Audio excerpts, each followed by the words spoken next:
నారు పోసి దేవుడు నీరు పోయలేదని నెత్తురంత ధార పోసి పెంచడమే పాపమా?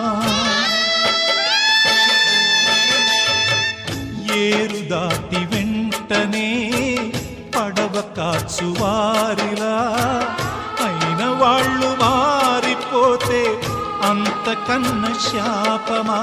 నిన్నే తమ దైవమని కొలిచిన వారేనా యముడై వేధించకని నిను వెలివేసేనా?